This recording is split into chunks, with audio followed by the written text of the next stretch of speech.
I'm going to next bring up Cheryl Todd, host of Gun Talk Arizona on KNNT, the Patriot Radio. Cheryl. KKNT. I'm sorry, Double KNT. Okay. I didn't get to meet you earlier, so Hello. good to meet you. And you've got 5 minutes too. All right. Good morning.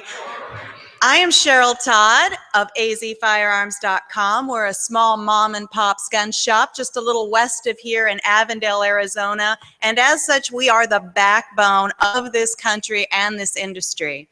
And I'm also the host of the newest local gun talk radio show here in the Valley, GunTalkAZ on KKNT, Salem, the Patriot Radio.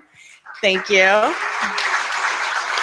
And I am so honored to have been asked to come here and speak with you today on the topic of how to use the media to protect our rights, because it's really something I'm passionate about, not only as a gun store owner, as a citizen of this fine country, but also as a mom, a wife, and a grandma. It is so important. I agree with Ronald Reagan. He said that our freedoms are only one generation away from extinction. And I like to take that a step further and say our freedoms are always one generation away from extinction.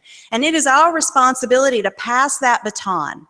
And so thinking about that, we decided, we use the social media that my panelists here are talking about, Facebook, Twitter, all of those fine things. But we wanted to go to a larger audience. So for us, we decided, let's think about podcast versus radio.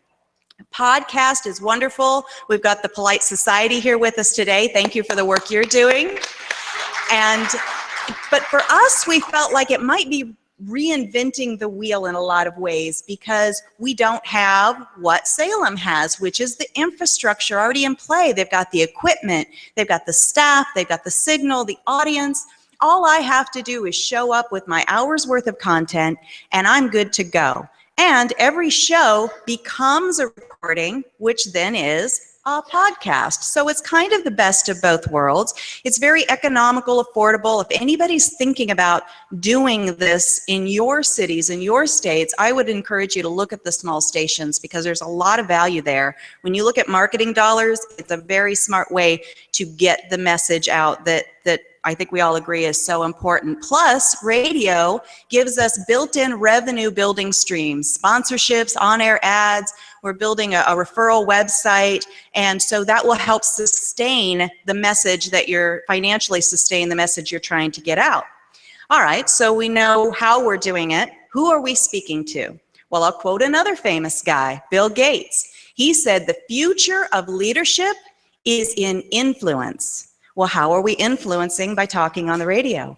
I think by just speaking up. We are the majority, but we've been silent for way too long. So we've got all of us who love our Second Amendment rights. We're never going to move from that position. We've got the whole anti-Second Amendment group who probably are never going to move from their position. But there's this whole middle space. And these are the people that haven't decided yet. And so they're trying to figure out, where are they on this spectrum? Are guns good? Are they evil? And so we try to engage in conversation and build relationship and influence and inform and educate. And the way we do that is we go to Facebook and Twitter and we find those stories on local news stations that you're never going to find on CNN or Fox, and we bring those into the show about good guy with a gun. Safe, responsible gun owner, doing the right thing, protecting their family, protecting themselves, and put that into people's consciousness so they can think critically for themselves about where they might lie on this spectrum. And in doing so, we put the onus back where I think it belongs. We stop being in this defensive posture all the time, that we have this collective guilt that we bear every time a bad guy does something wrong with a gun. We say we have this platform under us, right? This foundation. It's called shall not be infringed. The shiniest example that the anti-Second Amendment crowd has is their gun-free zones and their tight restrictions is what? DC, Chicago, and Detroit. Well, once that middle space understands the true stories, the true news that's going on out there, it's going to put a lot more pressure on the anti-group to step up their game and show why would that be the better choice.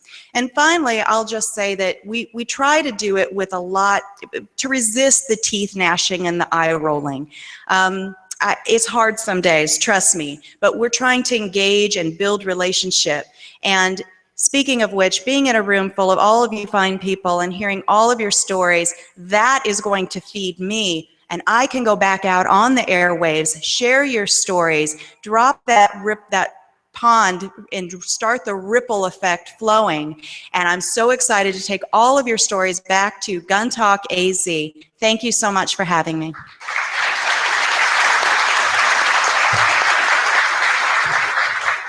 Thank you, Cheryl.